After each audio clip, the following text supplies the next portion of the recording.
এই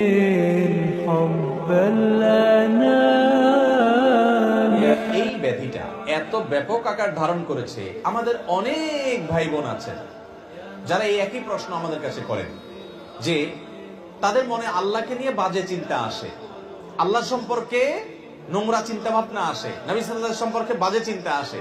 আপনি চিন্তা করুন তো, এই রোগটা যার মধ্যে আসে, এই আশাটা সেই লোকটাকে যদি অস্থির করে দেয়, তাহলে বুঝতে হবে এই লোকটা আসলে ঈমানদার, তার পেরেশান হওয়ার কোনো কারণ নেই। ঠিক এই একই প্রশ্ন নবী করিম সাল্লাল্লাহু আলাইহি ওয়াসাল্লামকে করা হয়েছিল। একজন সাহাবী বলেছেন, ইয়া রাসূলুল্লাহ, আল্লাহ সম্পর্কে আমার মধ্যে বাজে চিন্তা আসে, যখন আল্লাহ সম্পর্কে বাজে চিন্তা আসে আমি পেরেশান হয়ে যাই, অস্থির হয়ে যাই যে কেন আমার মনে এটা আসছে। নবী করিম সাল্লাল্লাহু আলাইহি ওয়াসাল্লাম বলেছেন, যাকা নাফসুল ঈমান, তোমার মনে আল্লাহ সম্পর্কে বাজে চিন্তা আসছে, আসার পরে তোমার মনটা অস্থির হয়ে গেছে, এটাই তো তোমার ভিতরে ঈমান থাকার দলিল। কারণ খালি ঘরে চোর আসে না, যেই ঘরে টাকা পয়সা জিনিসপত্র থাকে ওখানে চোর যায়।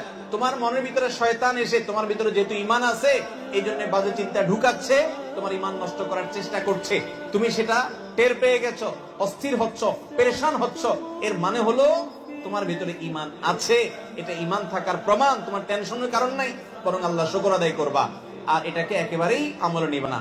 এরকম ইচ্ছার বাইরে মনে বাজে চিন্তা শয়তান ঢুকিয়ে দিচ্ছে, এর কারণে আপনার ঈমানের ক্ষতি হবে না, এর কারণে আপনি বেঈমান হবেন না।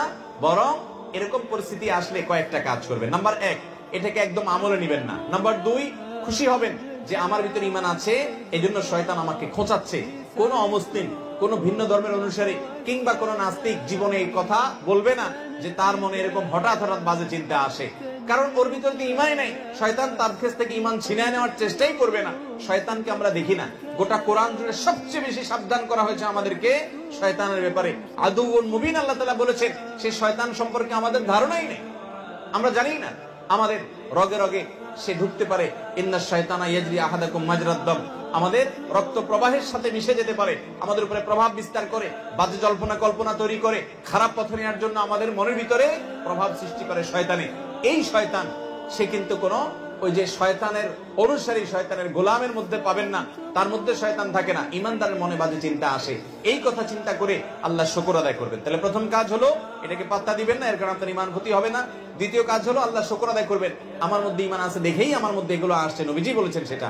নাম্বার 3, এরকম বাজে চিন্তা আসলে আমানতু বিল্লাহি ওয়া রাসূলিহি, এটা পড়বেন, আমানতু বিল্লাহি ওয়া রাসূলিহি, আমি আল্লাহ এবং তার রাসূলের প্রতি ঈমান আনলাম। এটা বললে দেখবেন যে মন থেকে এই শয়তান দূর হয়ে গেছে।